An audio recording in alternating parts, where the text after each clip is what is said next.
Welcome to Oh Brother, a podcast where we try to figure it all out. With your hosts, Brandon and Collin.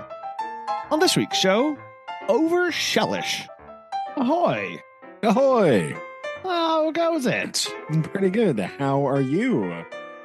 Recovering. Anytime you get back from being away for a while, you got to get back in the swing of things. Yeah. And Convalesce slightly, right? It's fine.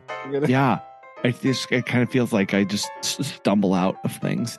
And now I stumble out of the trip back into the real world. It was not a graceful re-entry, but here we are. Right, we're doing things. I wasn't feeling sick until like this afternoon, and then I was like, oh no, did I pick up a bug, or is this just like the normal like traveling sniffles thing, like where you're stressed and you're not getting sleep, so your immune system's already a little bit compromised. So is that what this is, or is it like the full-blown like illness that two of my employees have? And I'm like, let's hope it's not that one. Yeah, let's hope it's not.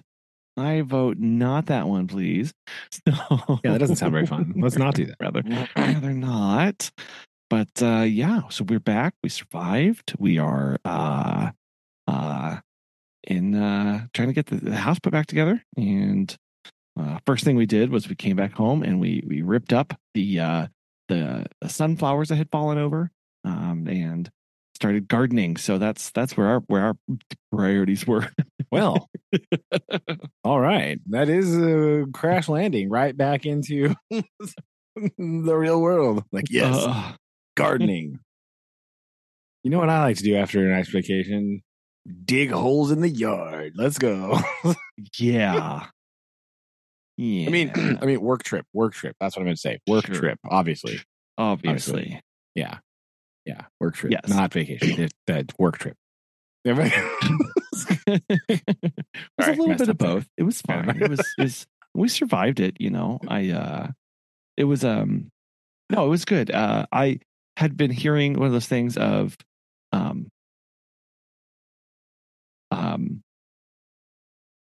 I've been hearing sorry, I hit a button on my computer and I just made something. I just made the text bigger. Uh-oh. I don't know. There we go. Oh, that's weird. What's the opposite button you can hit? Yeah, it is. Well, I had to remember what key combination that I had hit, and I have a Mac, and I hit Command Plus, and it made everything bigger automatically. It zoomed in, but it did it in my text window, so I can text from my computer to people, and I had never zoomed in on that text there, and it made it look really weird. Oh, yeah. So anyway, I've been hearing horror stories of travel things, and you always get in that mode of, I never really pay attention to travel things until I'm getting ready to travel, and then that's whenever obviously the more the closer you pay attention to things, the more just bad news you hear, and you kind of drown out all the other times where you didn't hear anything about it. So, but we survived without any delays. I still really like flying out of the Springfield airport. It's one of my favorites. Yeah, it's so like simple. Right? It's just like, you're gone. There you go. That's it. And you're just great. there. You don't have to tramps anywhere. You literally just it's a straight line in. And it's Yeah. And it's really nice because everything is just so streamlined. It's like check desk, security, boom, in. Like it's not a big deal. Like, it's like, now, I can foresee that with the growth that the area is having, and they're expecting another, like, what did I say?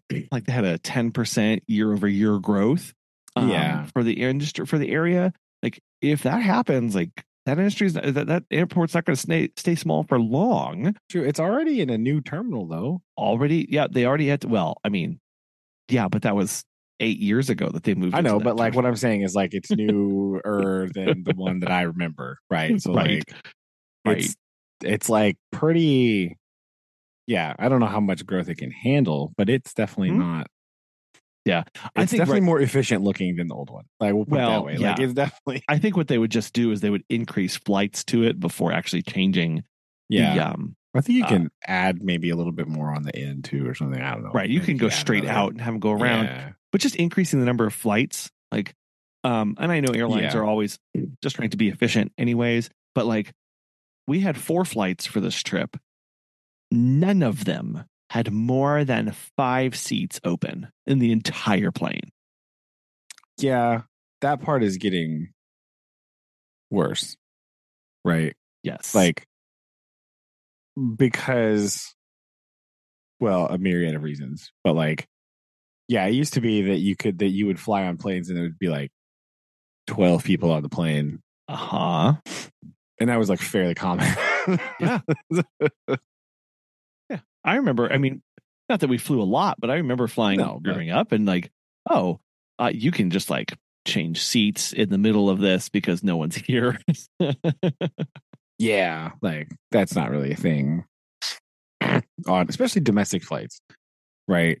They seem to be really cramming them in there. International flights sometimes are because like only so many people are going to a certain place, right? Now, if you're going to a hub like London, well, that one's probably pretty full. But like some other ones, it's a little better because, you know, but still, then it's a whole other thing. But yeah, it is weird how it's just like crammed all the time. That's what last summer, every single flight we were on was like 100% full. It's like, oh gosh, what in the world?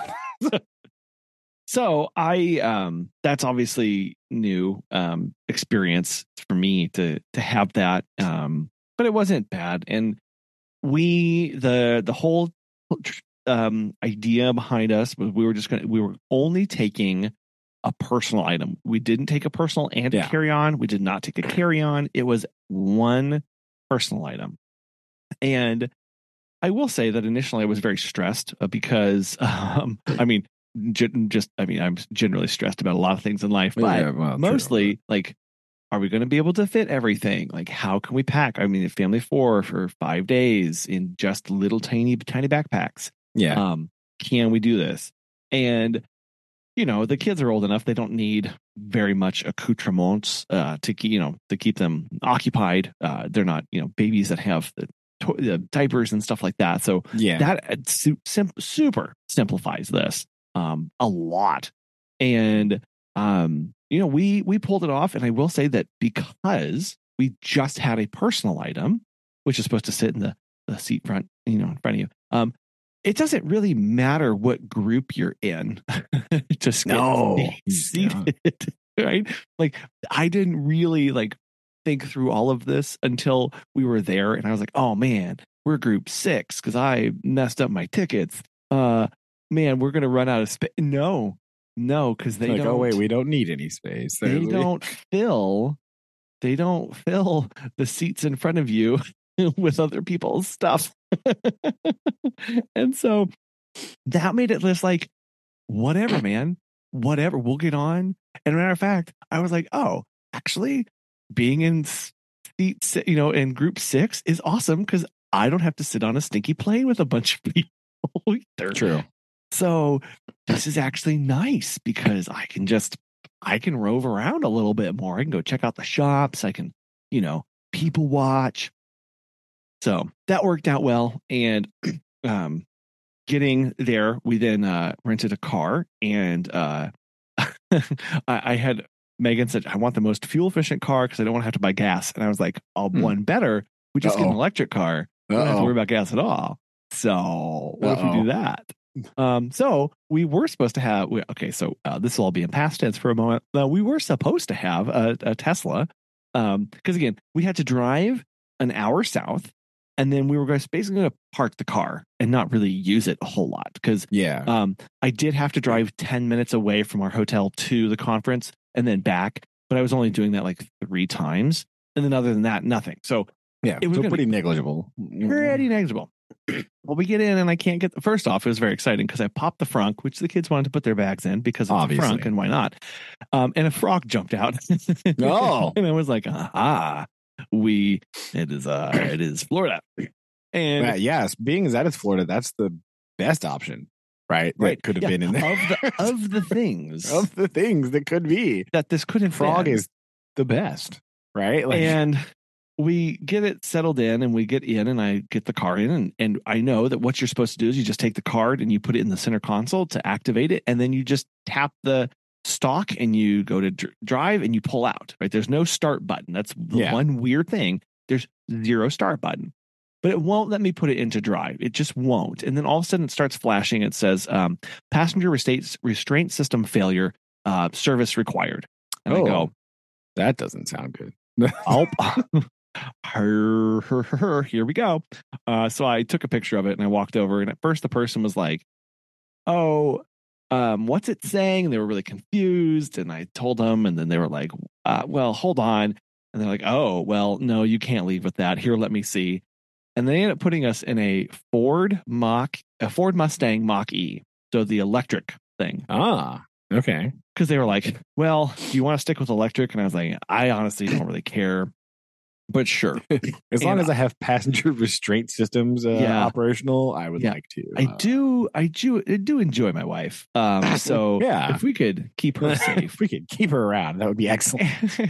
And right away, it's immeasurably better because it works. And better in every conceivable way. And I also will say that what they did, they don't need to do this with an electric car. You don't need this, but there is a start button. Okay. There is a button that you press and it kind of like makes a binging sound to like, oh, I'm on. Yeah, that's what I am. Sure. Like other electric things start, right? Like my laptop, I had to push a button and it came on, right? Like it didn't just like go, oh yes, here I am working. No, that's not how it works, right? You gotta do so. Right. So I this was wonderful. I did in fact like this a lot because it was like, oh, this is, and there's just a little turn button thing. I do not like turn button gear knobs or shifters. Oh yeah, me neither. They're confusing because we have one, right? Oh, right, you do. Yeah. Yeah. And it's totally weird sometimes. Like it's not usually a problem, but every once in a while you're like, let's see. There's like 4 knobs here. One's the volume, one's the how much air you want in the car, one's the radio station seek, one's the gear shift. Like, yeah. Not okay. Now we have one, but it's to select like what traction level you want, like snow, gravel, and stuff in our Jeep. But this is just like left is park, reverse and neutral. It's not intuitive. I do not like it. It's in a weird spot. Other than that, this is a fantastic car. This is not a car program or a car podcast, but except for all those times when it is, which is including right now. I will say that as far as like drivability and except for the turning radius on this thing sucks, and that comes into a big moment here in just a second. But the panoramic roof sunroof thing that they have, it's all like at your fingertips. There are still dials and things to move and touch and feel. That's good. They really got that nailed down for this. Now the turning radius, we drive our hour south, and in the parking lot of the hotel that we're staying at, all of these spaces are labeled compact. Oh. Well. Now, the Ford Mustang Mach-E is not a large vehicle, but it is also not compact. No. This is especially made more difficult when there was another conference going on at our hotel. So we were at one hotel. The reason I was there was at a different hotel, and we stayed at this one for various reasons, but more family friendly and whatnot. But like, there was another kind of convention going on at this hotel. It was also going into the weekend. Yeah. So, and there was like a wedding on premise. And so I'm like, oh my. I was parking next to, like, in between, there was like a Range Rover on one side and a full Cadillac Escalade SUV on the other side. Clearly like, compacts. Yes. The quintessential compact if you go to the Escalade. Escalade. Yeah, straight out of a 2002 music video, the Cadillac Escalade, the most Yes. compact of cars. Most compact when viewed from all of the incorrect angles. So, squinting from the back left. I quickly turned into somebody who backs into spaces. Oh no. Right? I had to. I had to in order to survive. I'm not proud of this moment. I am not. But when one of the hotel workers had to move a sailboat to make more room. Florida problems. Right? Desperate times call for desperate measures. Park, but there's a sailboat in my way. Oh, no, seriously. Seriously, there's a catamaran I believe you. 2 spots. Of course. And he had to shove it over. It was ridiculous. Oh, it was absolutely ridiculous. So that was immeasurably fun. But so yes, this vehicle, we're not in the market for a new vehicle, but I was like, oh, okay, this is actually way more pleasant because it's a car. Like it's a car, but it's electric. And that is the weird thing that car makers have tried to do is like Tesla, where they went, what if it's not a car? We don't even want you driving this in 10 years. So I'm not going to make it. I'm not even going to make this drivable for you. It's not going to be intuitive. There's not going to be things for you to touch, grab, or feel. And it's going to be completely disconnected from that. Other car makers, more traditional car makers, are trying, at least in some instances, are trying to maintain that gap, bridge that gap a little bit between. I'm not convinced that Elon Musk knows how to drive a car. So he may not know actually how a car is supposed to work. You know what I mean? I think at this point, he's so out of touch with everything that he's just like, yeah, I think people drive him around. And so he's like, no, I just want my car to drive me around so I don't have to hire a person. I think that's really what's happening. No, he just envisions a future where robots do. So he needs to make a car that robots can drive. Yeah. That's all this is. That's 100% what this is. So I feel like that's just really important. If you really are looking for more adoption, and there are tons of reasons that electric vehicles aren't the be all end all solution to lots of things. And they are problematic in many, many, many ways.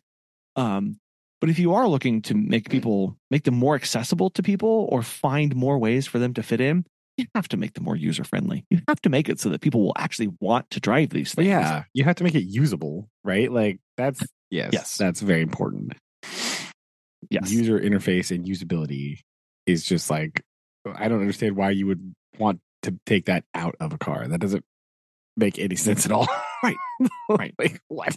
What are you doing? So, I understand car UI and usability, like you said, these are hot button topics that people will go round and around about. And at the end of the day, we're still human. We still live in a meat world. It needs to make sense to meat, basically. Yeah. And so I will hand it to Ford in this instance where this was a good car. I really did, just with it being as small as it was. And it wasn't even that small, but turns out not having an engine in there, tons of room opens up. Wow. Who could have guessed? Who knew that? Yeah. And you actually make it big. So kids really enjoyed it. We had a lot of fun when we did drive it. Just parking was not pleasurable in the least. Fair. But no, we got settled in. We did our conference thing. I had a really good talk. It was very emotional, I guess. I don't know. It was a weird talk. It was weird because I was talking about fear. And so right. So I had this idea where I was like, I was going to walk through scenarios where I was afraid in my personal life. I was going to, then I launched into talking about the fear pathways of biology and the role of the amygdala and how we don't really control that because the fear pathways are meant to keep you alive and away from pain. And those are very important. And you don't have a split second to second guess that. You only have to get that wrong one time and you're dead. So you're not interrupting these pathways. It's the higher level stuff that we've got to take care of and learn about. And so I did have a joke where I was talking about this quote where somebody had said, they can't eat you. Right. And this is of us as we learn about the possible impacts or possible outcomes. what we realize is that they're not as scary because we're not being eaten, right? So then all of a sudden that differential between expectation of pain and actual pain gets really small because we understand it more. And then I took a pause and I said, but this is Florida. And I clicked the button and this giant picture of an alligator showed up on the screen behind me. And then before this, I had done a quick Google search and I was just like, I had Googled ways Google can kill you. And so ways Florida can kill you. And so I posted like 5 of the headlines of like top 10 animals and like 10 dangerous ways and 25 ways Florida can kill you. I was also presenting to a Florida audience. So I was needing to make it local and relevant to them about what they were facing. Nice. But I will say the best part of it came from when, I don't know if I told you this, but I was going to reach out to people in the industry and ask for what they were afraid of. And did I talk to you about that? I don't know. I don't remember that part. So what I did, I remember the alligator slide part, but I don't remember. Okay, cool. Right. So what I had done was I had reached out to some pretty big names in the industry, like big time coaches or just people who are really interactive on tons of Facebook groups, because I wanted to get people who they could connect with and recognize. And I asked them, I said, this is going to be a weird ask. And it's okay if you say no. I won't get hurt. But I'm putting together this talk and it's about fear. And I'd love to help people relate to this and know that they're not alone. If you feel comfortable, I would like to know a personal fear or a fear in business that you deal with that you're comfortable with me sharing. And I can make it anonymous if you'd like. Great response from this. And so I'm going through the PowerPoint and I keep taking these breaks to have a moment of levity or have a moment of this or that. And I take this break and I'm reading this thing off the slide. And I think they were expecting it to be like just another point that I was making of, yeah, we all fear of the thing called imposter syndrome. And then I click my button and the person's name pops up next to it. And there was like, okay, I was proud of this. There was an audible gasp from people who were like, what? Like, that person has an 8-figure business, like 8-figure, and he still feels like this? Like, what? Like, haha. Now you understand, people. Yes. Got him. That's what this is all about. So, no, finished the presentation. Best part of the time there is we had booked a time to go sailing and shelling. So we nice. Okay. This was our one boys in the boat in them. I like it. Look at there. Tie in. Yeah, boys in the boat. So this was our we're gonna just splurge on this experience because we want this. Yeah. We're gonna splurge on this. And I will say they know how to make you feel special because that's their whole thing, right? They want to make you feel like So it was a private sailing and shelling tour where they brought the catamaran up to the beach where we were staying nearby. We walked out onto the beach and the captain pulled straight up onto it so we could climb up on board. And then they turn around and we sailed off and away on our adventure. That nice. I could get used to that kind of life. Captain, come get me. And she was the most fascinating captain. She has been doing this has been her only gig for 17 years. Whoa, really? Yes. Wow. This is her sole employment is to do this for people. And I was like, what? And she's like, yeah, I moved here to kind of, get resettled. And I've been doing this for 17 years. And I was my brain broke as far as I was like, well, surely this person is going to have another job or do others. No, she only takes people on sailing adventures. Wow. Most of them are for shelling. Some of them are for sightseeing of just they want to see the area. So she'll take them sailing to go do that. And she can typically fit in 2 a day is max. But most of the time it's just 1 a day. Sometimes it's none a day. And that's just her entire gig. And I was like, dang it. I want to be a boat captain so bad. I can't. I want to take people sailing. I want to go shelling every day. Like what? That's fantastic. Got to see dolphins out by our boat. Just nice. and we're on a catamaran, so it's got that little front part where you can just lay on. Yeah, it had a webbing stretched thing, between that. Yeah. We were just watching dolphins. The loggerhead sea turtle surfaced nearby, and we're just doing our thing. And then we got to stop and shell on a beach that she just found and pulled up to, and we shelled for 45 minutes, and then went back to exploring and stuff. And that was pretty cool. I would. That is cool. Have no money if we did that on a regular basis.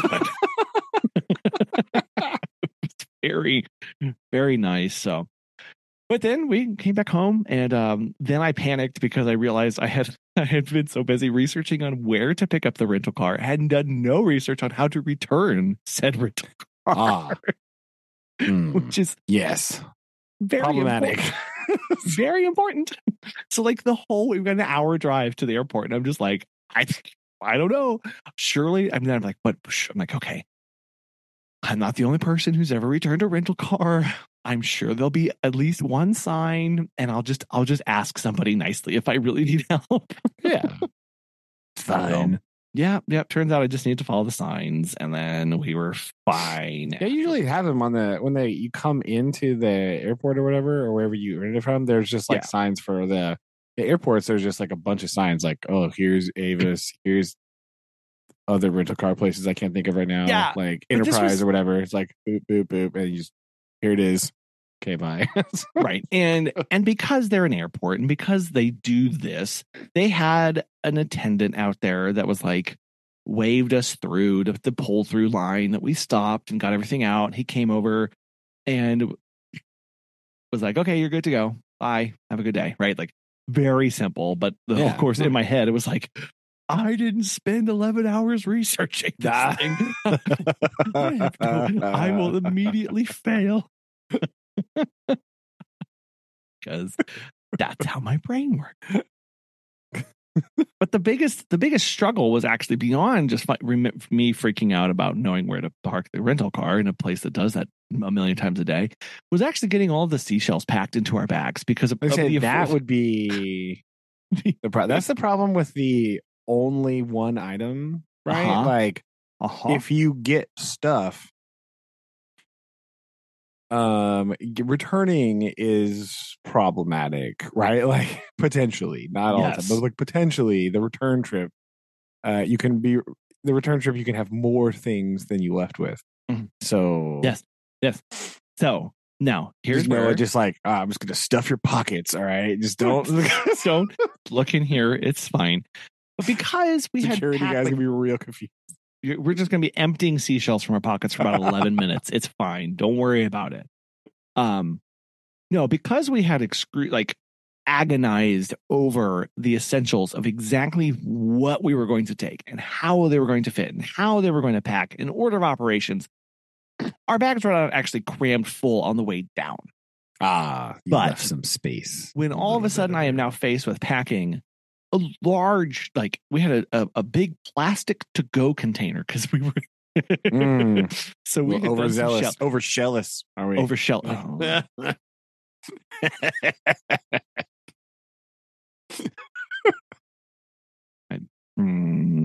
Anyway, we had done some shelling on a beach, and then we had turned, and there was just a restaurant right off of the beach. So we just walked to the restaurant, but we're holding all of these shells while we're sitting down to eat. And, and the guy it's not his first day, right? Comes over and just nonchalantly sets a to-go container on our table before we've even eaten food. And Megan kind of looks at me, and I'm looking at her, and then it dawns on me, and I'm like, put the shells in there.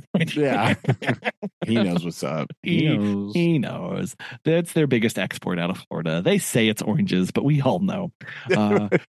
Actually, just seashells. So we had to get that packed. And that was obviously agonizing, because then we did have to make some decisions about ones to leave behind, because they weren't quite perfect, right? And we were but also I don't have that much room. And I also we collected 10 sand dollars. And so you I have to wrap 10. those. And then when you wrap them, you lose space and then whole thing. So that actually, at the end of it, in the final analysis, was the most terrifying part of the whole thing, was packing away seashells to return home. But they all survived. I think one didn't. So pretty good ratio. Good, I think so. I think shells to TSA. I feel like that's a pretty acceptable, ratio. Oh my gosh. A nightmare. I saw one of my personal nightmares unfold in front of me at TSA. The man had traveled and was now needing to go home. But what had happened in the meantime? His driver's license had expired. Oh. And he's out of state. That is problematic. He's out of state. Yeah. Now there are ways to renew online if you have everything okay and you have systems that can do this, but you cannot do that while talking to a TSA agent. No. This does in fact take time and more than they would allot for you to hold up the line. And I'm serious. Like, before we traveled, I stared at my driver's license and Megan's for many hours. Like, this is not going to expire. It's not June. I know that, but it's not going to expire. Not going to expire. Same thing with like debit cards or credit cards. Like, these don't expire anytime soon. So we're going to be fine. Oh my gosh. I was just like, oh, it's real. It's happening. It's right over there. And he's very angry about it. So I never thought about that before. Really? You never? Yeah. Oh my gosh. No. Like, that's up there with many of my other anxieties. They're all number one. That's what makes They're all so number special. one. It's big number one. Number one. Big tents for lots of anxiety. Yeah. I never thought about. I know about like the passport thing. That's a problem. Yeah. But like, I never really thought about my driver's license expiring. Yeah. Probably because it does so infrequently that I'm like, what is it this year? When is it happening? I don't know. Like, oh well, and the other thing is that if we travel again next year, we will have to have, because we don't have this super special driver's license. No, stupid Missouri. What's the matter with you? So, because I went in because I'd lost my wallet and I needed to just get a new one, and they said, "Oh, do you want to do the super special one?" I said, "Absolutely." And they said, "Okay, great.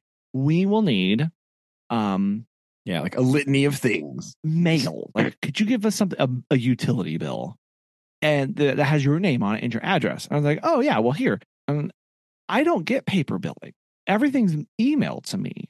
Yeah. They don't accept those. Fun. And so I went, "Oh, I don't have those." And they went, "Oh, well, then you can't get it." And I'm like, "So wait, you're telling me that I have to get one that's the lesser one, even though I know it's going to be required. It's going to be necessary. But I just have to wait for mine to expire again?" Oh my gosh. And they're like, yeah. So it's very weird. And I'm just going to say this, everybody. I'm just going to say this. There's nothing stopping you from downloading a utility bill and then using, I don't know, a PDF editing software to change the name on it. And then boom, there you go. Like, there's nothing very well special about this. I feel like I think last time I just took the notice of the thing that they sent me that my driver's license was going to expire. I was like, here, you mailed me this. How's that for proof? Yes, and I think that does qualify for an appropriate. And so and that was the problem, is I didn't get that notice because I just don't get those notices at all. And it doesn't matter. I don't get those. Well, ours doesn't always send them. So yeah, so Megan, that's the fun part. Like, they didn't send our car tag one this year. Oh, see? And they're like, oh, well, last year they did, or last time they did, or whatever. But this year they're like, nah. Yeah, they're like, oh, didn't you get the notice? And you're like, no, you didn't send it. Like, it's my fault. But yeah, Megan has the notice that her thing is expiring. And so she can because if she renews her license before her license expires, this is okay. again, you want to talk that's about the other part weird that's stuff. That's why I haven't done it yet, because I was just waiting for my license to expire. Because like, no, so bad. Here's the thing. If you go in before it's expired, you can use your existing unexpired license and the notice saying that you're about to expire, and those qualify for your points of confirmation, and you can get the super secret one. If you wait for your license to expire, that you can't use your expired license. They won't accept that as a form. Well, I never wait till it expires, but it's like the same month, right? Because you can't, like, when you get it like in a weird time, it messes things up and it's not worth it. But like, oh no, but yeah, you can use your. Yeah, it is weird when they're like, I need a government ID. Like, you mean like this one here that you gave me?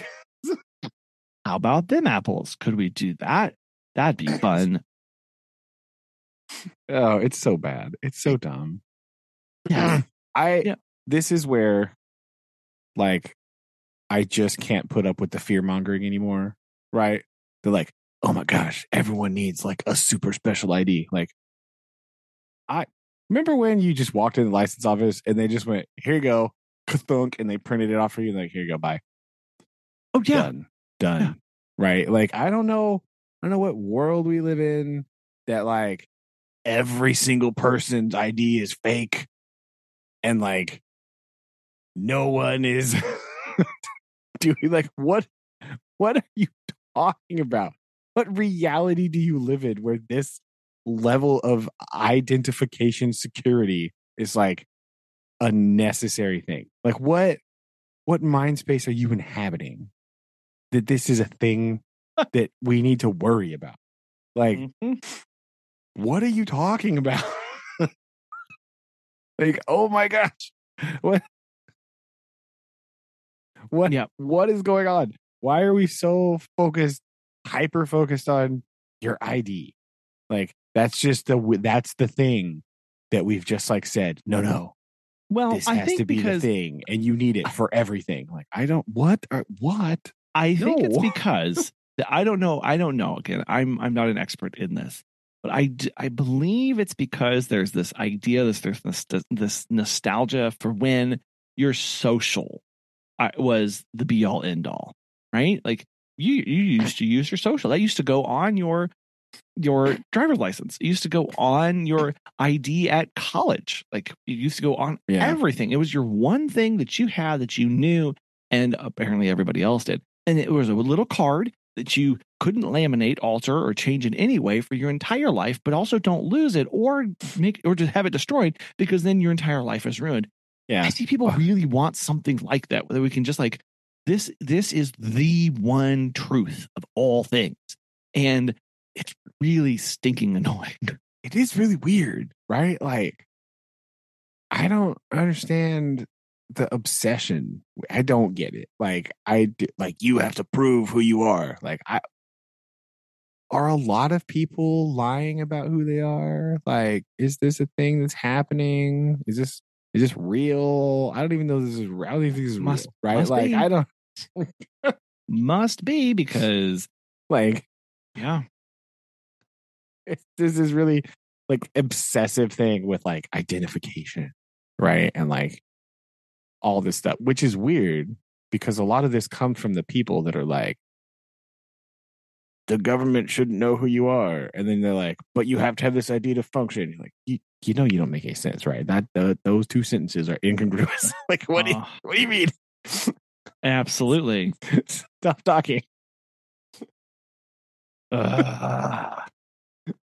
So, yes, I'm not excited about this. I think I just need to carve between 1 and 7 hours out of my day and go and take care of this. It doesn't. It's not that big. Susan did it last year when hers expired, and she said it was fine. She's taking the stuff, and they're like, "Okay, here." It also costs like way more money, which is also stupid. Like, wait, you're telling me I have to have this, but like, in order to have the super secret special thing, you're gonna charge me like $100? Like, what are you talking about? No. certainly it's definitely not a money-making scheme. It's definitely for your safety. Yeah. Definitely for your safety. Yeah. So you want people to be living in bunkers in Montana. This is how you get people living in bunkers in Montana. All right. You tell them they have to have an ID and then they have to pay $100 for it. Guys, what are you doing? Yeah, that sounds like way more government overreach than they're going to be happy with. And they're not even happy with what's going on right now. Yes. Again, the same people that tell you the government has too much reach are going, no, we love ID. Like, what? What do you mean? Like, just be normal. Stop being so strange about this. What are you talking about? we just not be weird. Not be weird. Yeah, stop being weird about it. Just be like, yeah, okay, here you go. Boom. Like, also, they're like, no, fingerprinting and retinal scanning are too invasive. Have this $100 identification card on you at all times because you can't be fined if you don't have this. That's the thing that annoys me, right? Like, if you're going for a stroll, right? Like, you go walking somewhere and the police just roll up on you because walking is illegal. Because if you're walking, they think you're poor, and the United States government does not like poor people, right? That's not allowed. Nope. And so they'll be like, show me your ID. Like, I don't have one. They get real mad at you. Like, hey, what do you mean? I'm just standing here. You came over here to accost me, and now you're mad at me because I don't have the thing that you want. That I don't need because I'm not driving. So, like, I don't know. It's called a driver's license. And I'm not driving. And so you're mad that I am not in possession of it right now? I don't understand the problem. Guess what I'm also not doing? Driving, right? Like, yeah. Walking or, like, oh no, you don't have your ID. Like, why do I need it? Like, is this high school? Do I have to wear it on my neck all the time? Like, what's going on? What is this? Where's your lanyard? Stop it. Lost your lanyard? $12 replacement lanyard. That's what you need. Mm-hmm. It's so wonderful. Don't tell the U.S. license office I just said that out loud. They're going to institute mandatory lanyards now. Dang it. Yeah. So that's so after we made it back, and now we're just trying to get back into the groove of things here, which is fun. Yeah. Fun. We survived. Again, we had a lot more to do in our business to get it ready for us to, in many, many years of running, we've never actually fully unplugged, like had our phones off and not near us. Yeah. And so when we were like, well, for like 5 hours, I'm not going to have my phone on me because I'm going to be in the air. And I know people will be listening to this going, well, just buy the Wi-Fi. Well, haha, joke's on you. No. First, way too much money. First, neither two planes had Wi-Fi on them. So there you go, people. Just know that. Like, it wasn't even an option. In the year 2024, what is this? Yes. The one, now granted, it was the one out of Springfield. And they did say, they gave it like a 3-minute apology announcement about not having it. So it's like, even again, that's not reliable. I can't say I will always have internet access. I just can't. You cannot guarantee that. And so we had to elevate people and say, okay, you're the point of contact. You're this point of contact, and you do this, and you're doing this, and here's the keys to the kingdom, and have fun, right? Like, that went well. So I think we need to do that more. That was our lesson. But yeah, when did you say you appointed them to some sort of special executive office of the week? Maybe with a bi-weekly rotation, perhaps.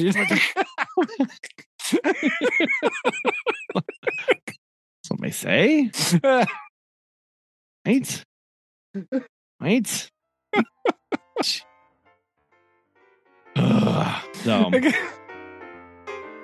Oh my. I couldn't help it. I'm sorry. I just had to. How's your semester, your school year still off to a good start? Yeah, so far so good. Right. Just still kind of feeling out the children's, right? They're very strange at the beginning of the year, always. So, like, just kind of getting through some of the normal beginning of the year stuff. So, we did this end of week 2, or this is week 2, right? It's only Wednesday. So, yeah, it's going pretty good so far, right? I have learned, right, importantly, that this is not about the children, but school building in general. Apparently, did you know that the bells in a school are the most like fragile thing in the history of the world, and will just like stop working randomly, and you just don't have them for extremely long periods of time. Like, I don't know, ever since we came back to school, just like, they're broken. Why are they broken? I don't know. Can you fix them? I don't know. Yeah, I mean, I don't know. I don't understand how complicated this system is. Like, I actually don't know what controls them, right? But whatever it is, we need to throw it away and get like an egg timer, because that would be the best. That would just be the better thing. It's so bad. They do this, ours do this all the time. They're just like, nope, gone now. See ya. I don't know if it was like that weird I think this is related somehow to the power outage that we had on the first day of school, right? So like I said, we the power went out for like 20 minutes on the first day of school randomly. I don't know why. And ever since then, all the bells and everything are just like, nope, not gonna work anymore. So I don't know if the power going off like broke them in some way, right? Because they were working on the first day. There was a beginning of the school day bell. All the days leading up to that for like teachers in service, they were going off during the middle of the day. School starts, nothing. Gone. Oh, so I don't know if the power surge broke. Was it sabotage? I don't know. No, well, I don't know. Maybe.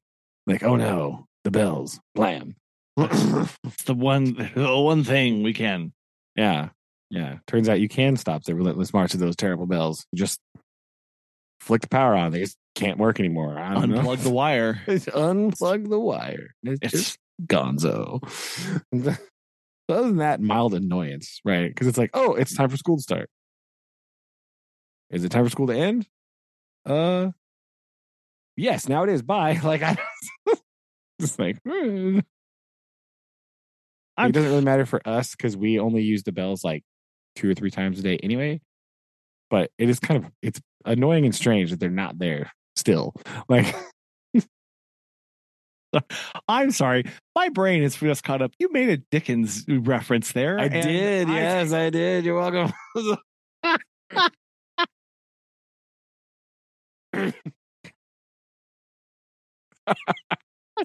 You just gotta sneak him in there, right? You just gotta like, and then no one knows. You said that, and I was like, oh yeah, oh man, that was funny. That was a quip, and then I was like, wait a minute, I've heard that before. It's coming. It's here. It's there. It is. I'm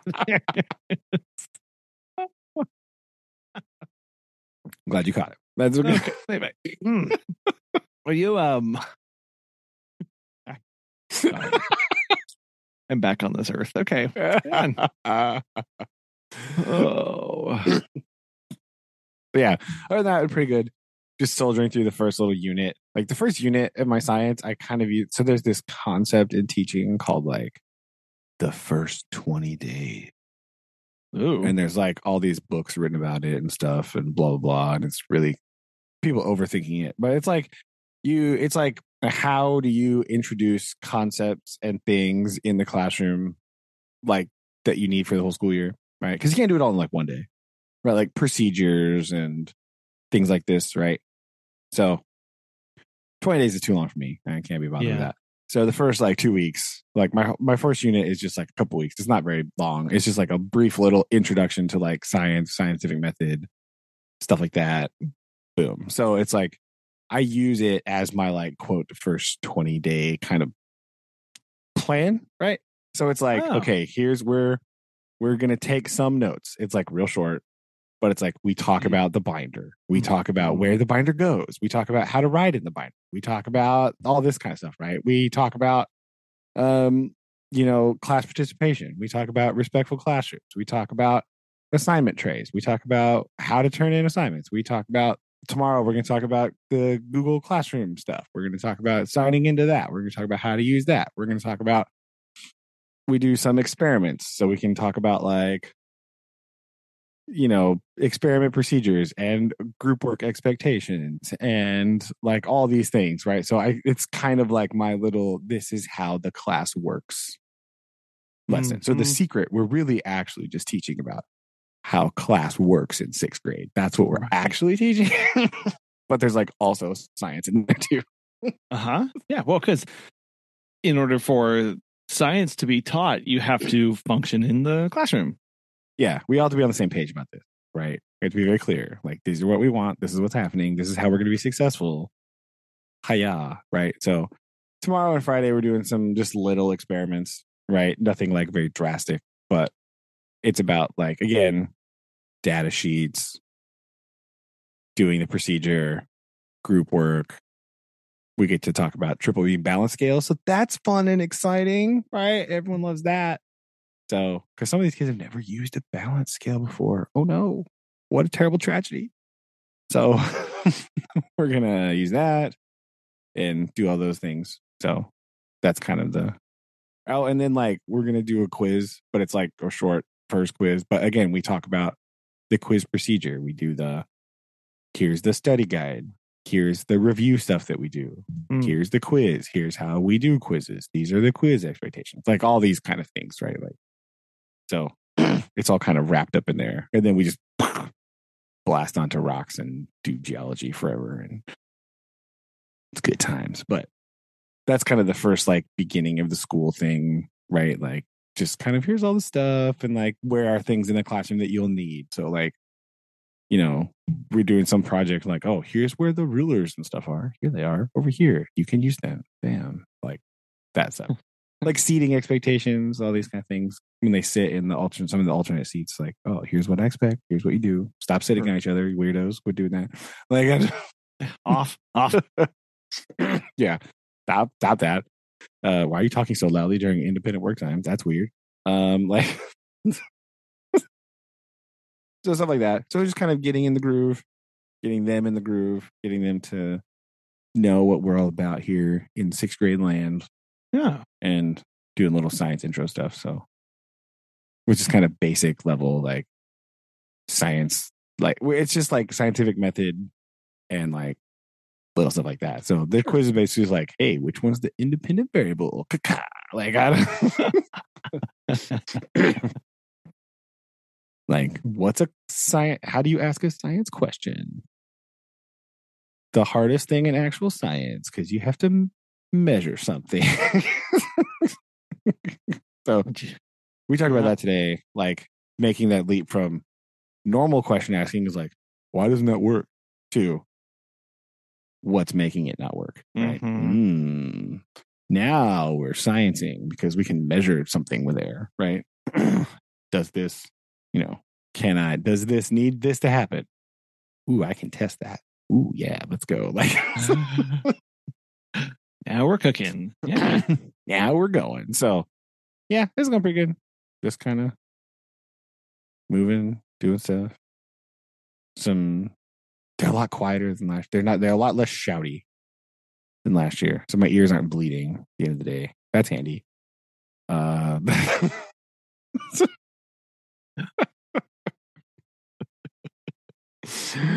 It turns out that makes a big difference for a classroom and classroom management. Yeah. When they're just not like at maximum volume all the time. Just like classic normal stuff like, oh, I'm just going to talk always. Like, excuse me.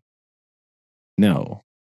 Or like, I don't need you to comment on every sentence that I say, right? I don't need your running internal monologue spoken out loud. But that's not a thing that we need to have happen in the class. It's really good.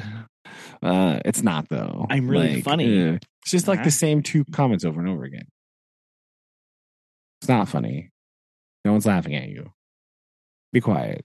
Stop it. Like, yeah. Such as middle school, right? Like, there you go. So I don't. Yeah. Yeah, pretty good so far. Right. So just printed off stuff for experiment tomorrow. Get data collection. Ooh, fill out a data sheet. Yay. Ooh. So we'll need those later. So that's good. Grandparents' Day is messing my life up though. Oh. Because this year grandparents, they're like, oh, the 6th grade needs to, be part of Grandparents' Day. Like, do we really? Like, because again, we're like technically the way our building is split up, we're in the elementary part, right? And like elementary kids love Grandparents' Day, but those are like 8-year-olds. And so their teachers do like crafting and like coloring. So I don't know what to do if a grandparent shows up in my room. Because like I told the kids, I was like, I don't know if you know this about me. I'm not like a crafting person. And they just laughed. They're like, yeah, we kind of figured that out. I don't know.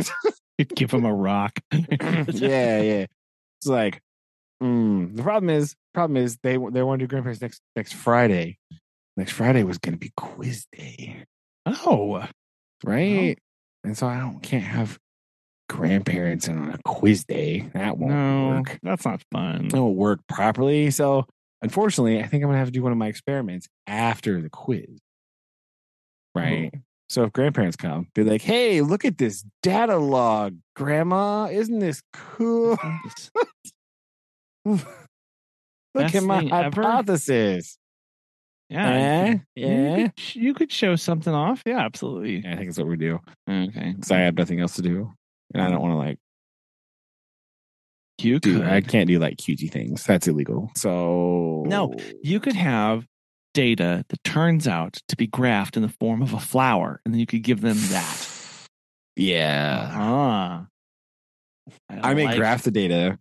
I think this year it's okay. So this is not an exciting experiment. Okay. This is not like, oh my gosh, my life has changed forever. That's not what we're doing here.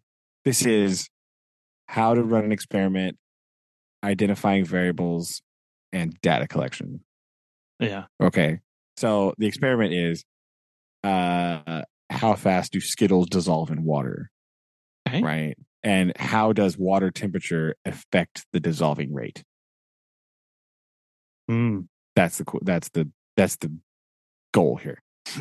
So we have cups of Skittles or cups of water and Skittles, and we drop them in there and we time them. That's it. And we write it down on our data sheet. And that's it. But I think this year, because of time and because it takes the Skittles a very long time to dissolve in the water, right? Like this year, like normally you're supposed to have like hot water and cold water. As you can imagine, Skittles do not dissolve in cold water. It takes like 25 minutes. Yeah. Right. So this year, I think we're going to have hot water and hotter water. Ooh. This is the plan. We're going to have like warm water and like hot water because Dad decided that I needed it. He bought me a tea kettle. So that's what. Yeah. So there you go. So I have a tea kettle now. And so now I have a way to actually heat water. Yeah. So this is exciting. So now we're going to have like real hot water and just like normal hot tap water. Yeah. So that might speed it up a little bit. I'll take some average temperature readings. And then I think I'm going to do some graphing on the board so they can see our results. Because normally we just like share them and talk about them. But I think I'm going to attempt to do some like maybe at least average. May graph the averages in a bar graph. Right? I think I may do that. Take some average times and bar graph them to show them the results. I think that's what I'm going to do this year. Yes. More bar graphs. More bar graphs. Well, because they're going to graph later. So showing them a graph right now, probably a good start, right? Because we will graph later on, because that's a big thing. Reading graphs is a big, important science thing. So I think I'm going to do that this year. I think I just decided that right now. So that's what. Write it down. There you go. Grapharino. Yeah. So that's pretty much how it's going. It's going pretty good so far. Not too bad. Just kind of normal. Just doing. It is. I have been bombarded, however, already early in school year. Right.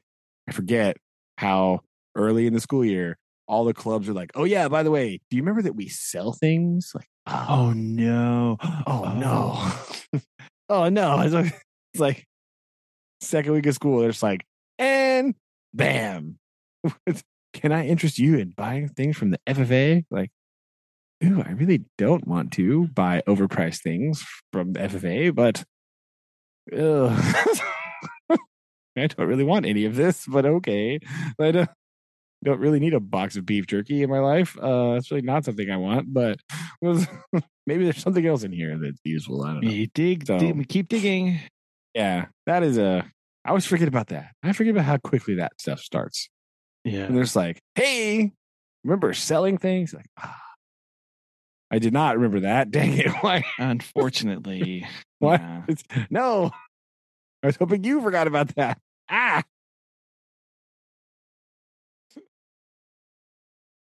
I've been hiding, dodging them. Like, oh no, I bought one already. Sorry, already got me. There you go. Can't do it.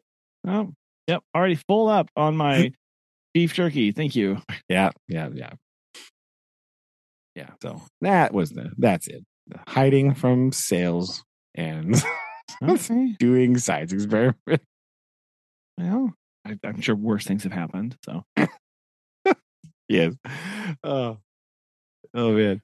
Oh, the other thing that happened earlier. I'm telling myself here. My other anecdote. Sorry, before we move into our stuff here, is I was talking about throwing random quotes into conversation.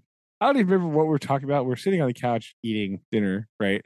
Talking about stuff, and I'm mouthing Susan. This is what I do, right? I do it. That's just happens. And she said something. She said like, I am blah blah blah, and she goes, "Who do you think you are?" And for some reason, the next words out of my mouth were, "I am the terror that flaps in the night." And I thought she was going to not make it. Oh, that's a pull. That's a pull and a half. She was like, "What are you talking?" So I had to explain what that was, obviously. But I just yanked that out. My goodness. Just threw out. Good old Darkwing Duck reference in there. That's a solid one. I don't know why that was the first thing that just jumped into my brain.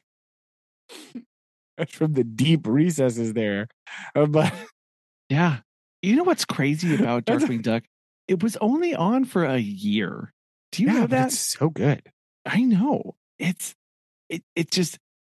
holds. It's one of those little bits in my brain that just holds an inordinately large amount of gray matter as far as relevance and importance in my life, and knowing nope, it was just another thing in the early 90s that only lasted a year or less, and everybody saw it, and so I'm pretty sure I can still sing me a theme song, so I won't do that right now for you. No. But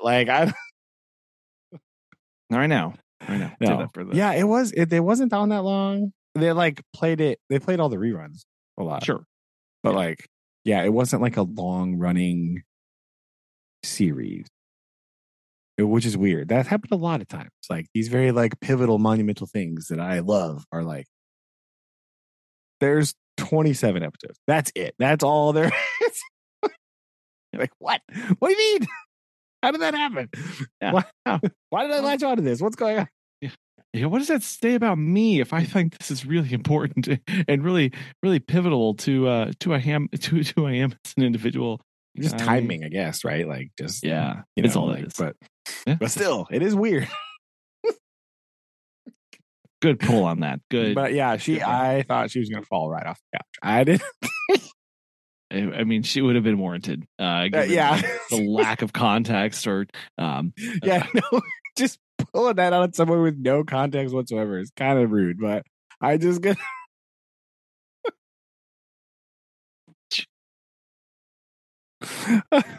Oh.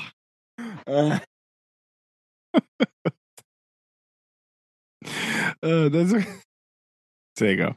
Also, just like I remember always liking because after that line, he always says something like really weird and random, like some other metaphor. It's like slightly threatening, but like not really. Oh yeah, I know. Like if you really thought about it for an instance, you'd like, well, that's that's weird. It's like, I am the mouse that sneaks away with your cheese. You're like, what? What does that mean? No, that's that's weird. I don't know. That's not actually worrisome as much as it is confusing, and I don't know about this. Yeah, I don't know. I am the snag on the toe of your sock. Right. What? Huh?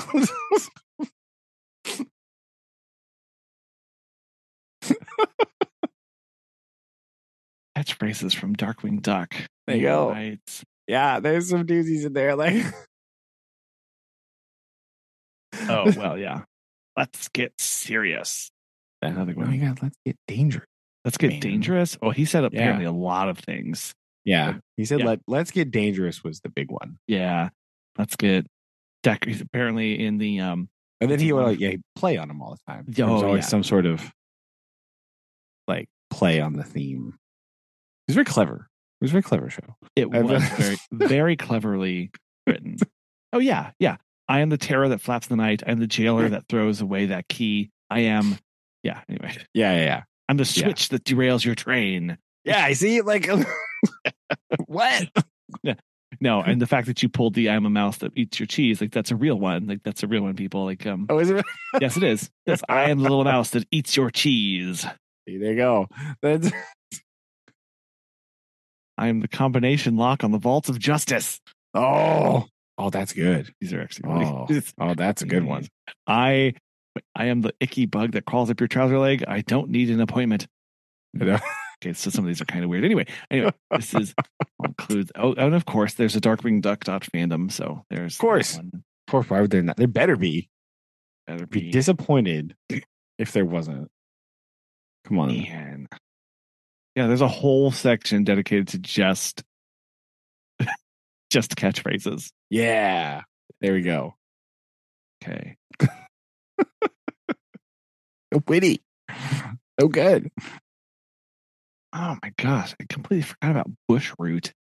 What in the world? How are you gonna go forgetting about? Yeah, the side characters in that show are very strange. Very strange. Again, it's like yeah, we saw Batman once, and then like there's a plant dude, and like That's exactly what this was. Somebody tried to describe what was going on. And then there's the liquidator. Anyway. Oh yeah. See, clever. See, there's the electricity dudes with the plug hat thing, right? That's a thing that happened. It's like sad looking Devo cosplay is actually kind of what it looks like. Oh, and the Nega Duck? Yeah. He's the anti Darkwing Duck. Yeah. That was a good character. I did like him a lot. Yeah. When there's trouble, you call DW. Boom. Dude. Let's go. Okay, maybe that means we may need to have another challenge where we find the best catchphrases of early 90s. Oh boy. There's all Darkwing Duck catchphrases. Actually, it's just top 10. We do need to do that 90s cartoon draft that we talked about that one time. We need to pull that out there. Yes. At some point. It's not now, but like at some point in the future. Yeah. Keep that one in the vault. Like adding it to the list. I think I don't know if I told you this out loud or maybe if I just thought this one day. At some point we also need to do like a 90s movie thing, but I feel like it needs to be in two parts, right? We definitely need to have like a 1990 to 1994 and then like a 95 to 99 section, because I feel like those are two extraordinarily different times, right? And I feel like that's like we should do that. But we should do it in like half, right? I feel like that would be good. Yes. I definitely agree that the later half of the 90s is a completely different take on lots of things, and I think that's just really is animation styles and stuff, as like just people were using more computers or trying to, at least for various things. Like, obviously that's take off until the early 2000s, but you can really start seeing the influence of that in the late 90s, early 2000s. It just changed, the style that way, and then they told different stories because of that. So that's all. But it feels much further away from 1993 than like 5 years, right? Yes. In some of that stuff, it's very strange. So I just and even with like normal movies too, like the advent of like, oh no, what if we did CGI? And then there was a lot of like, oh no, you did CGI. Yeah. No. In the formative years, it was not the greatest, right? But you look at something that came out in the late 90s and then versus something that came out in the early 90s or like late 80s with like something like, we were talking about this the other day for some weird reason, Honey, I Shrunk the Kids, right? Like just the vibes are way different. It's a little more intense. Yeah. And all the effects were basically practical effects, where that like just adds, it just makes a different vibe to the whole thing, right? It's like with a giant Lego brick and huge Cheerios. Like it's not.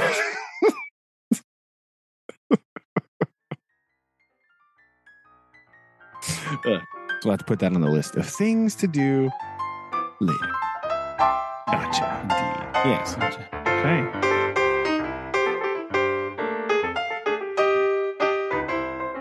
Well, do we want to march forward here with the little bit of time that we have left? Yeah, we can go through these real quick. Some of these chapters pretty much all go right together, so I think we can probably just blitz through this really quickly here. This isn't too bad of a thing, right? Yes. So we are on chapter 21. Is that true? Is it Marco? Yeah, Marco. Yeah. Okay. So we're getting close. We're getting close to the end here. Not too much further to go, really. A few more weeks and we'll be out of this. Yes. Yeah. We find Marco. I apologize. I did read this a long time ago. So I was just actually going to make a same caveat that I read this before my trip. So yeah, I think sorry. Since we didn't do it last time, right? I read it for last time and we didn't do it. Yes. So I like cursorily like reviewed a little bit. And so I may be missing some things here. But like basically they're still traveling around, right? And so they're trying to see, again, we get off track here very quickly, but like his goal is to like see the kingdom, right? That's what he wants to do. So he wants to see the kingdom and this. And so he meets some people and he's like talking to them. And there's like a coal burner guy and some stuff here. And he decides that these are people he's going to talk to and like hang out with, right? And he wants to like eat with them, right? Is this accurate? Am I remembering this correctly? Yep. Okay. This is.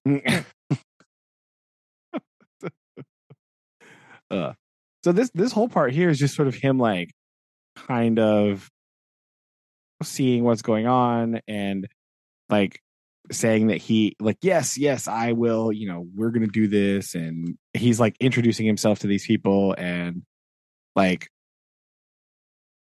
we want to telling them he wants to meet with them, and then he's like, oh yeah, no, we're gonna do this, it'll be fine,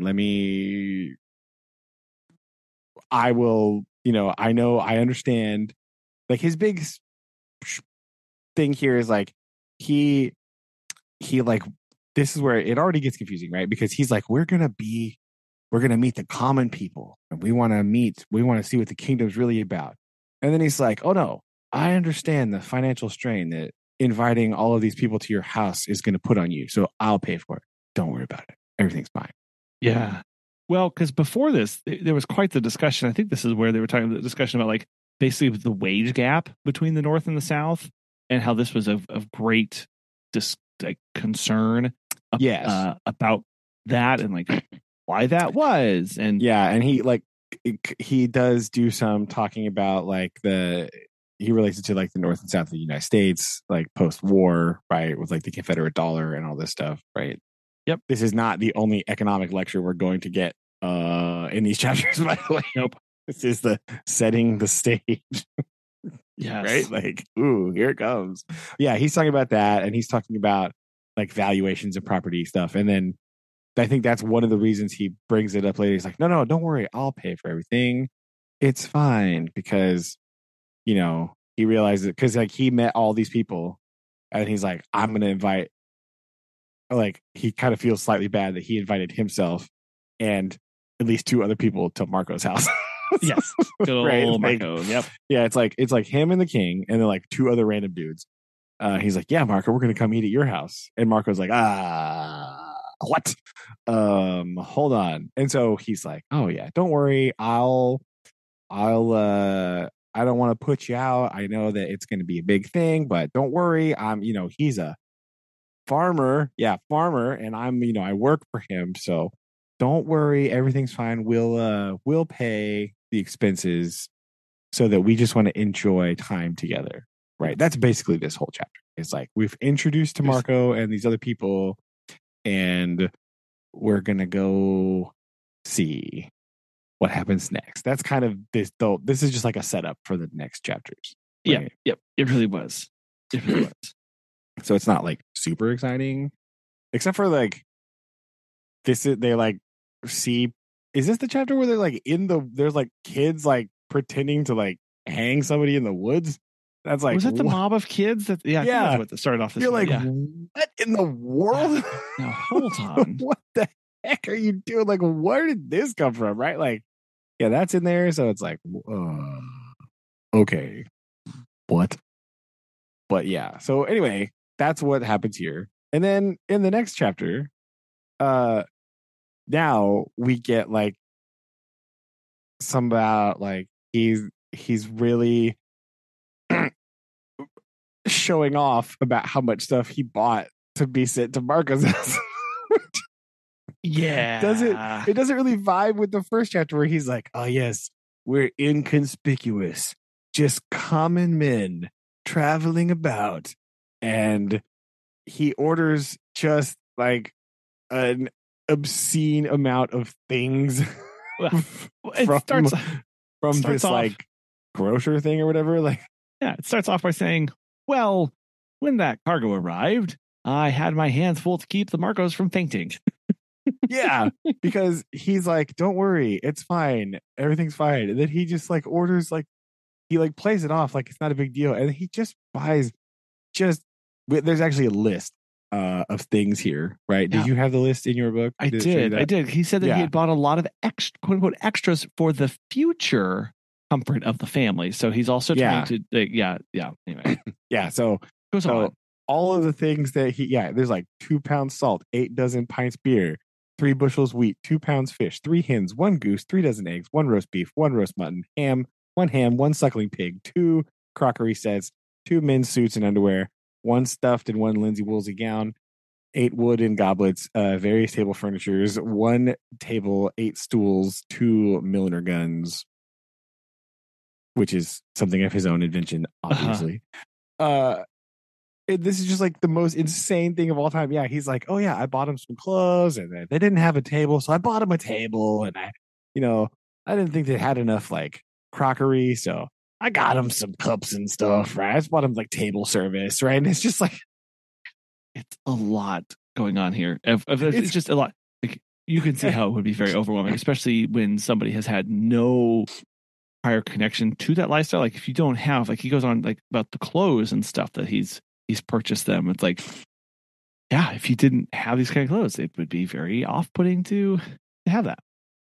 Yeah, and like so the part here that's just bizarre is like before this, he's talking about like, oh yeah, I just wanted to show off a bit, right? Yeah. Like he's like, if I'm gonna do a thing, I'm gonna overdo the thing, and I'm gonna enjoy watching people's responses to the thing I'm doing, which is like totally the antithesis of what he said he was doing anyway. Which like, I'm just gonna observe the common man. What he really means to say is, I'm going to observe the common man, bask in my glory, right? Yes. Because there's this whole ordeal afterwards where he's talking about like, the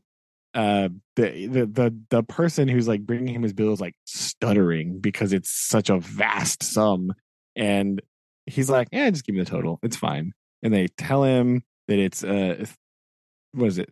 39,150 mil rays, and the dude like faints. Like the other guy at the table is like not they cannot comprehend this, and he's just like, and the guy is like all apologizing. He's like, if you can't pay now, they said you can pay you something. And he's like, yeah, here you go, boom, and he just like throws him the money, and he's like, and you can keep he hits him with you can keep the change. Yeah.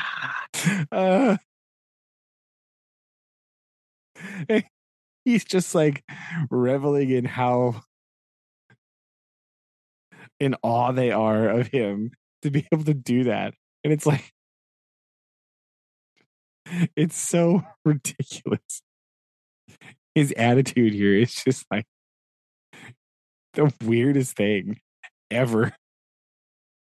Like he's just like, yes, I'm just gonna show off. So this chapter is just him like showing off and flexing, right? This is the MTV Cribs chapter where he's just like flexing like how much money he has, and like he's basically like, yeah, see, look, I'm just blessing you with my presence, everything is fine, blam. It's really weird. I don't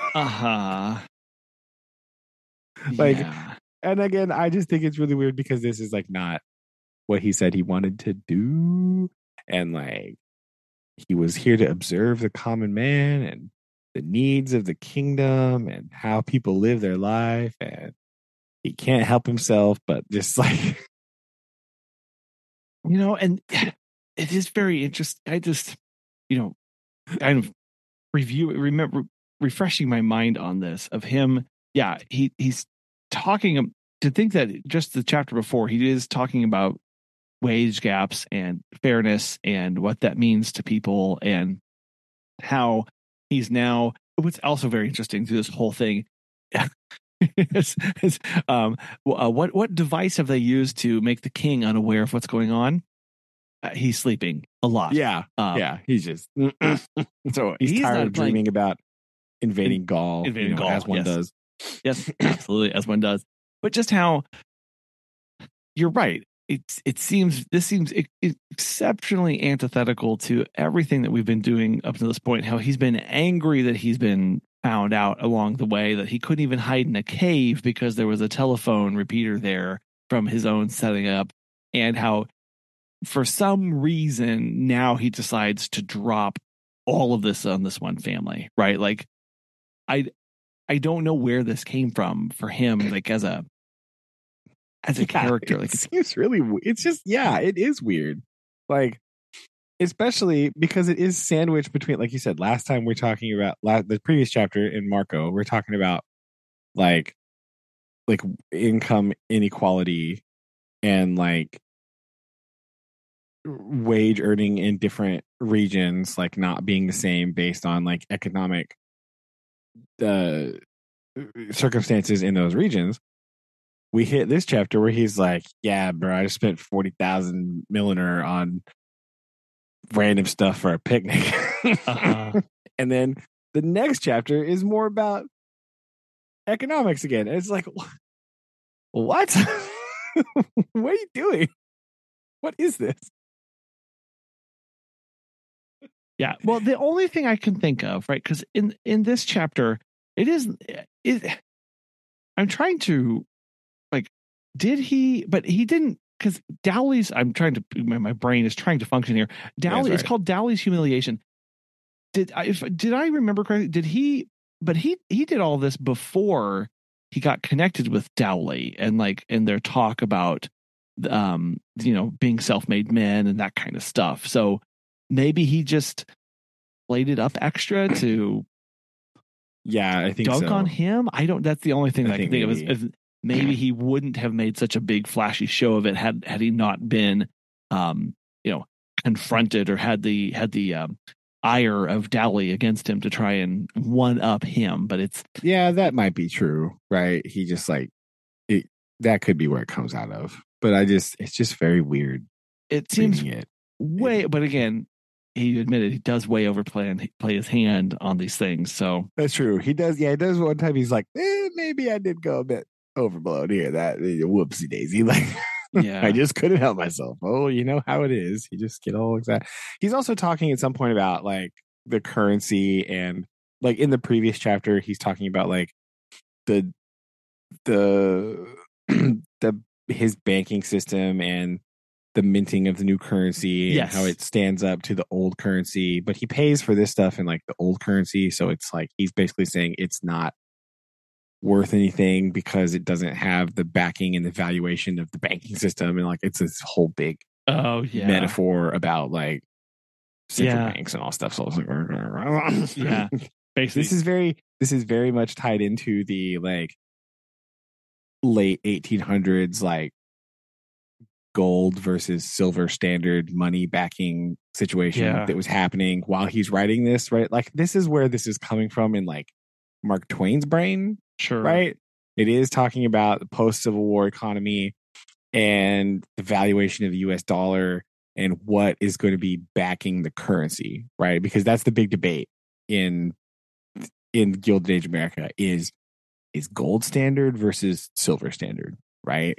What does that mean for the valuation of the dollar? What does that mean for the buying power? What does that mean for the markets? Like it's just like huge, all-encompassing thing. And like you got to remember, like when this book was published, every single American would have known about this. Yeah. Right. Because this is dominating the political field, right? This is like the most important political issue of the time is what is like currency. Right. This is the thing. Like inflation values and what's going to be backing the thing and just like economic policy is like the number one thing on everybody's mind in the 1880s. Right. So this commentary coming out and basically having a character going, what is money worth? I've made my own that's worth more. This is ridiculous. I don't care getting rid of this. This isn't even worth, it's not worth what it's printed on at this point. So sure, fine. Take this. Yeah, that you could see how that would land really heavily with people who are watching their own economy get wrecked and get this feud going. But what will happen to the rest of this? If one wins and the other loses, what happens to everything else that's built on that other system? How do we make that actually work? Exactly. Right. And then we did have some pretty big economic recession during this time in Twain's time too. Right. So again, this is a very prevalent thing in the mind of a Gilded Age reader. Right. This makes sense to what's happening in their world. So like here, in our context, it is very odd, but I imagine it makes much more sense to an 1889 person. But still slightly out of context for Hank here, just to come out of left field with the dunking on the party thing. But yeah, I think that's where it all comes from, right? This is like a Twain commentary on banking and greater economic policy. And at least it's in context of the story this time. That's at least nice. Thank you for that. But yeah, I think that's where this is coming from. Right. So that's the whole thing. Which we then carry over into the next chapter. Yeah. Talking about 6th century political economy, right? Like where we start talking about like real wages versus like inflation and all kinds of stuff, right? He's talking about like real earning power and like buying potential of currency things. Like it's he goes hard at this, right? He's going hard at this guy. Yeah, well, and he starts off by basically saying the way you prove yourself is by being exceptionally wealthy or having a title, and sometimes both. And so you can't, that's how you one up people here. That's how you compete and how you have station in life. And so once you've proven that you have more money than somebody, there's nothing to that. He says in this first couple of lines, he says, you can't insult him after that. No, I don't mean quite that. Of course, you can insult him. So before that, it says, you prove your superiority over him in station or rank or fortune, and that's the end of it. He knuckles down. Basically, get over it. I'm better than you because of how much money I have. Yeah.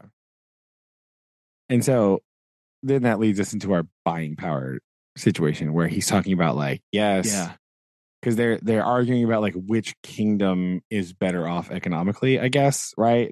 That's what's happening here. They're not like they're not from the same place, right? So again, he's using this comparison of like North and South from the post-Civil War era in 2 chapters ago to come. He's circling back to it here, and he's talking about like, okay, well, your wages are this much, but it costs you this much to buy things, right? Whereas like it costs you a large percentage of your wages to buy things. Whereas we have like less wages, but the costs are lower, right? So there's like more buying power there. Like you can buy more with the dollar. Like when he's talking about eggs, he's like, yeah, we pay 33 for this, but like we get more eggs and you pay more or less and blah, blah. And he's trying to make him understand how buying power works. And he's not getting it because he's just saying like, yes. So, but he just keeps saying, yes, but you agree that we make more money, right?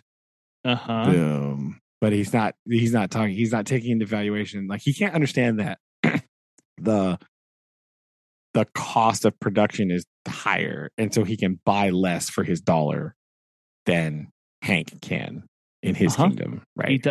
He doesn't care, right? He's just focused on that top dollar figure of like, we make more, right? That's all that matters to me. Yeah. Not that all of the stuff also costs more. Yeah. Right. He's not looking at the Big Mac index correctly. Right. He's not saying how much Big Mac can I buy for this doll? This $4. Right. Or however much Big Macs are now. I think it's some stupid amount of money. But like, you know, how much of my wages what percentage of my wages do I need to buy this commodity, right? He's trying to make this big economic argument. This is a very deep economic topic. Yeah. And the other guy's like, but you said that I have more money than you, so I can see that you're wrong and I'm better. Like he keeps trying to tell him in like, basically this whole chapter is just like him telling him in like 6 different ways about how to grasp real wages and economic buying power. This is an econ textbook just like sunk and snuck into a story. That's what's happening. And man, is it ever more relevant these days with inflation and cost of living, and even with wage increases, how with inflation and stuff, again, like real world buying power is not what people think it is.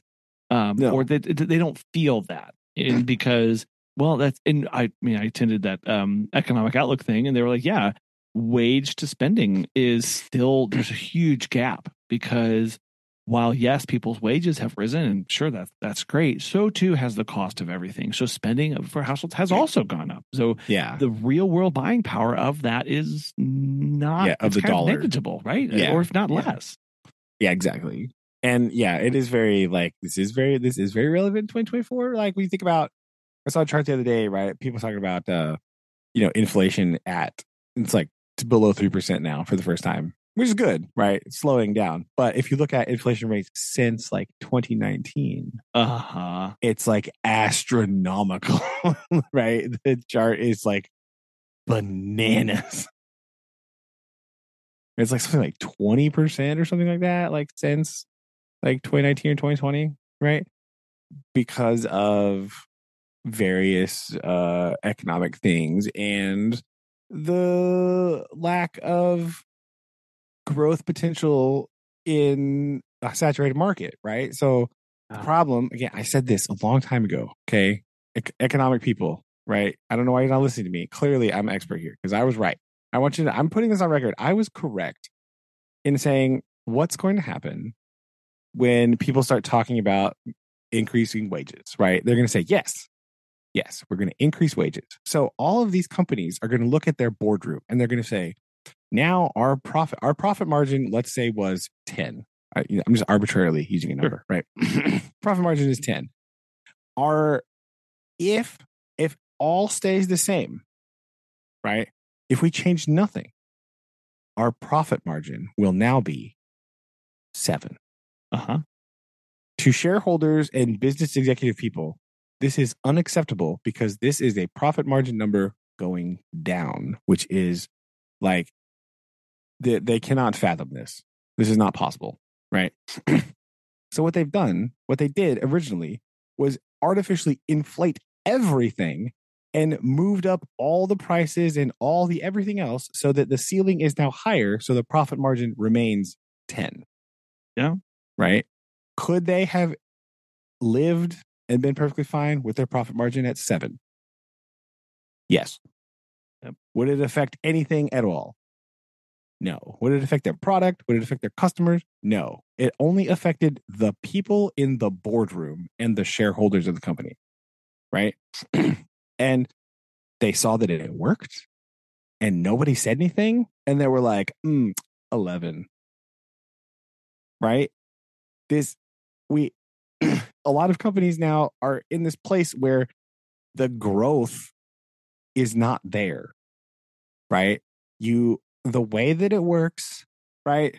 You grow to a certain point and then your growth starts to level off. And you're going to be at just like a small percent the rest of the time. But if you look at that compared to in the first 6 months of your company, say when you were growing by, I don't know, like 15%, and now you're at 2, you say, oh, something is wrong. Nothing is wrong.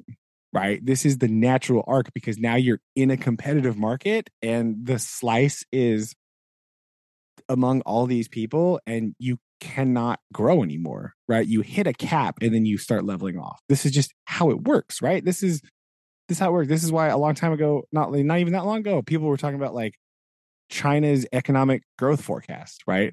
And they were like, oh my gosh, China's like slowing down in growth. Like, no. They've just caught up to everyone else. Right? They were industrializing and growing at like a huge rate because they were behind. Right? And now they're caught up to where everyone else is, so their growth is slowing down. This is normal. This is what all these companies do. But they saw the slowdown and freaked out and saw that they could just raise prices and nobody noticed, so they just did. And that was it. There's no other real reason. Nope.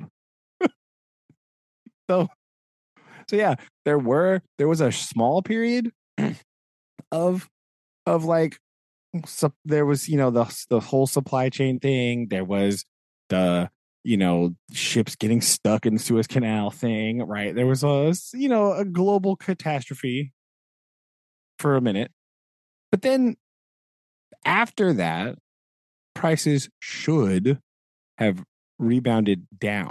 But again, because boardrooms cannot stand to see prices going down, they think that is bad, right?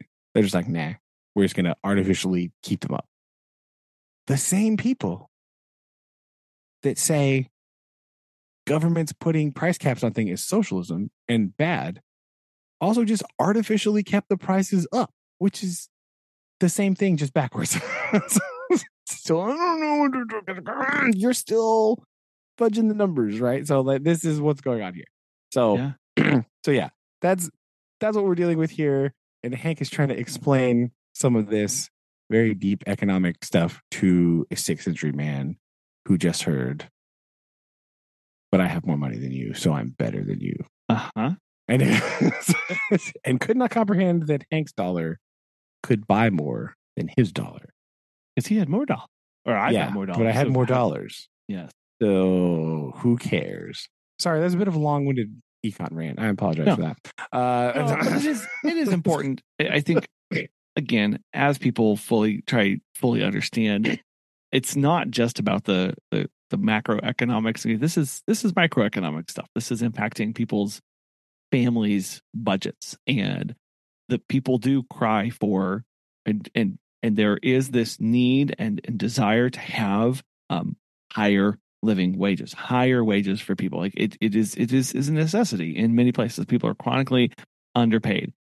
But there are or can be consequences down the line depending on how things shake out. I mean, I know tons of small business owners who just physically can't afford to pay anybody anymore because they know, well, if I pay the person more, I don't have money for my own personal budget to pay for my kids' food. So, but also I can't, because we're in a price sensitive economy now, I can't raise my rates to accommodate this price increase for this person who's working for my company, because that's not tolerated by my customers anymore because they're fed up with it. And again, but a lot of this has started in, you're saying, larger corporations, multi-billion-dollar, trillion-dollar corporations who went, no, I need 9, not 7, or I need 10, not 9. Mm-hmm. And across the board, it's made that happen. And people become hypersensitive to it when at local economies, it makes more sense. I want to pay somebody more. I have to earn more. How do I earn more? Yes. I either have to grow my business or I need to charge more for my things. And unfortunately, and I was listening to something about, like restaurants, like the amount that they pay in food products is asinine. And they still have to pay people to cook that, to make the meal. And we're like, oh, I had to pay $10 for my, my chicken Alfredo. It's like, that is like they're barely covering their costs with that at this point. That needs to be a $25 dish just to pay for the cream, and you are complaining about $10. Like, but because people don't they don't understand that, it's harder to have those conversations because all they care about is, well, I'm making more, so what's the big deal?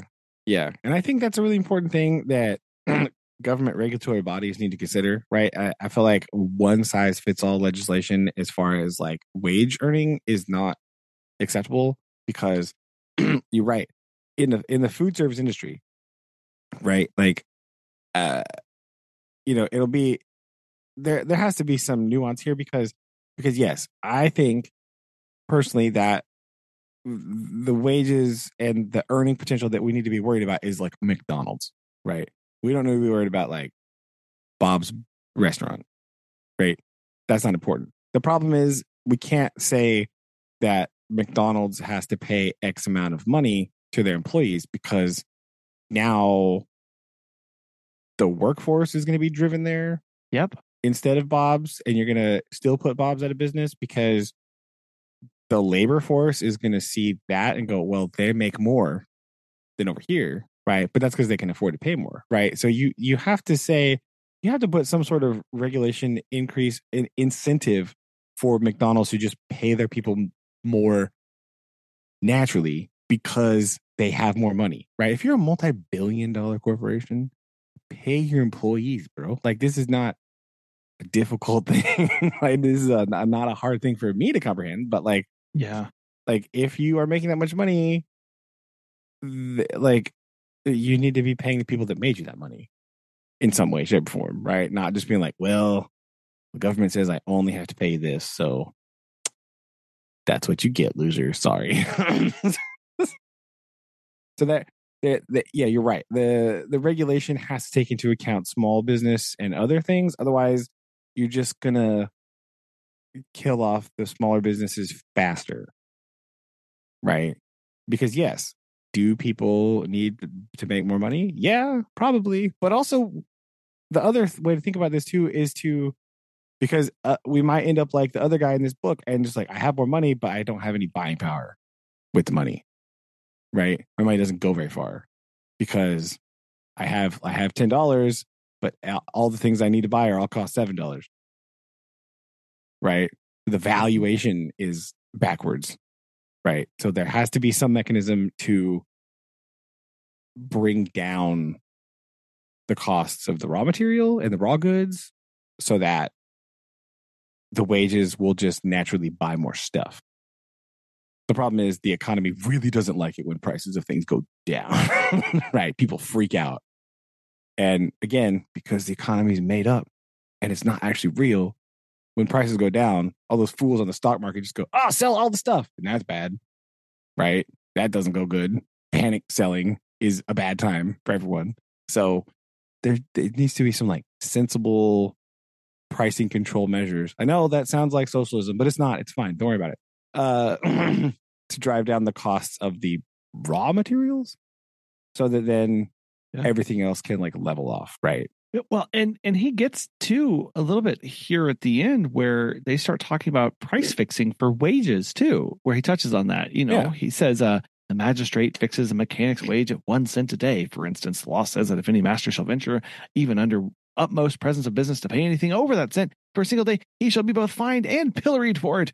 And it's like, oh man, so now you're really locking all of this in, right? And no matter where you lock this in on the high end or the low end, like any sort of monkeying with that kind of starts throwing off the whole system, because now not everybody can do that. And it's one reason why, if you look at like, I think of this from like also like regulatory perspectives, like, yeah, of course, Facebook really wants to, they would love to be regulated. Why?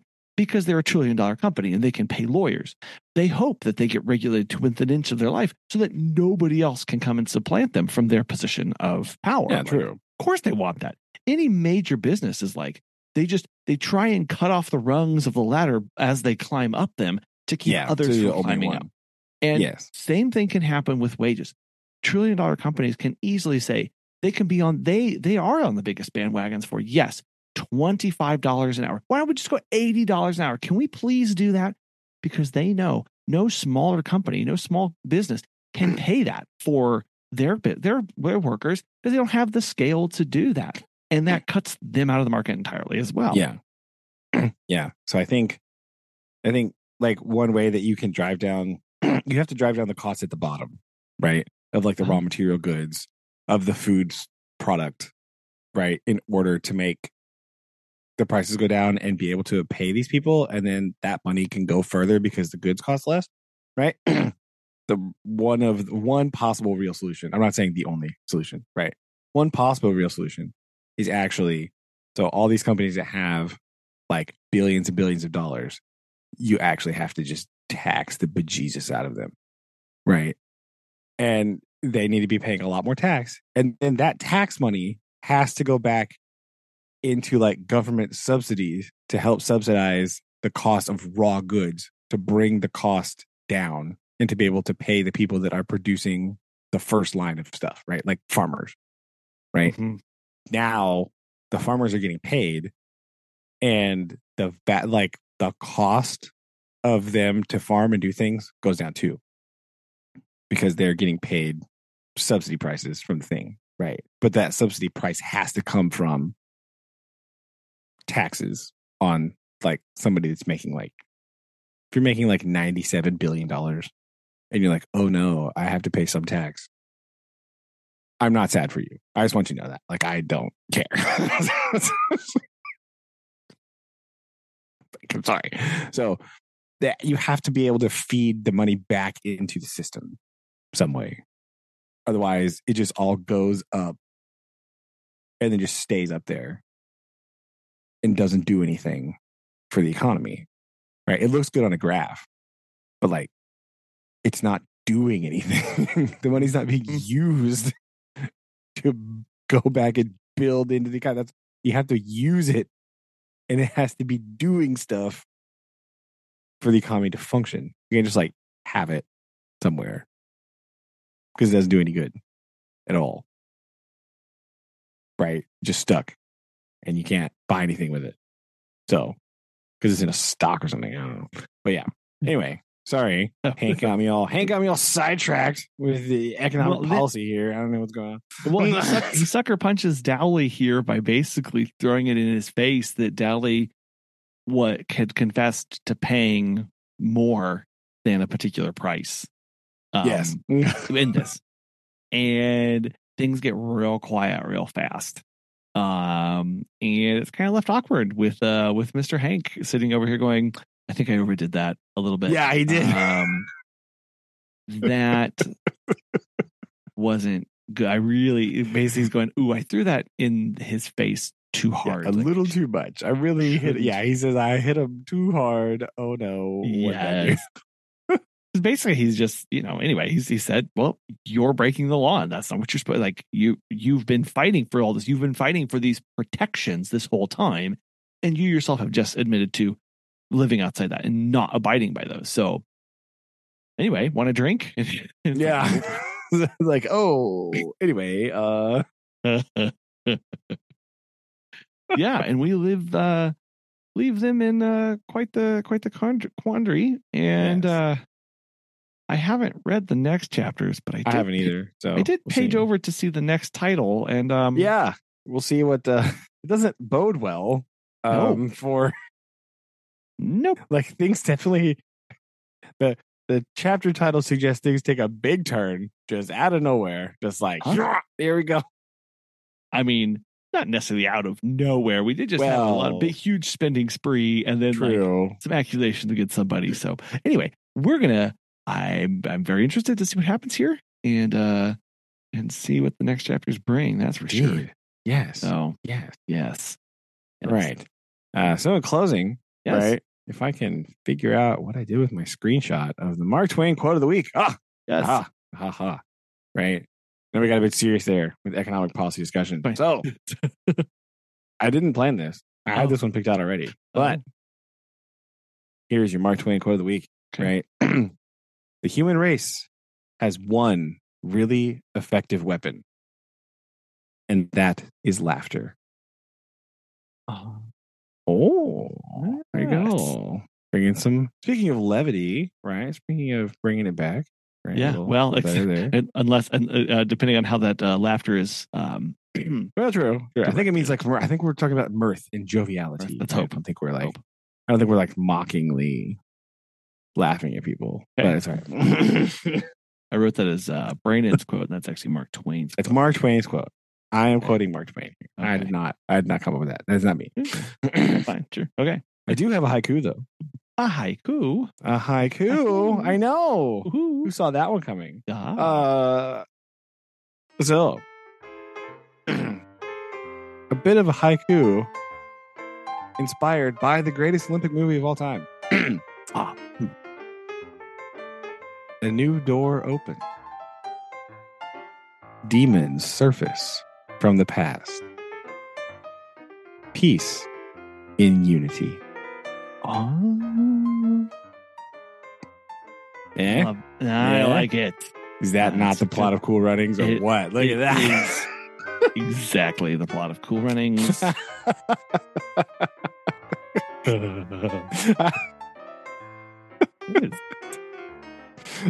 It's that just you might just want to scream. It's bobsled time at the end of that one. Yeah, it is.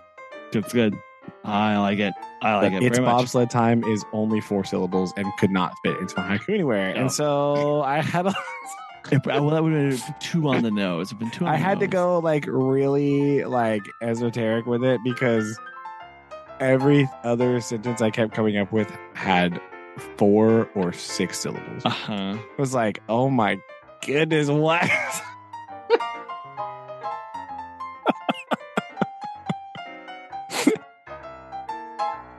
So I had to go with like theming, right? It's like you either go like right on the nose or themed around it. Yeah. It was a little tricky, but got it done in the end.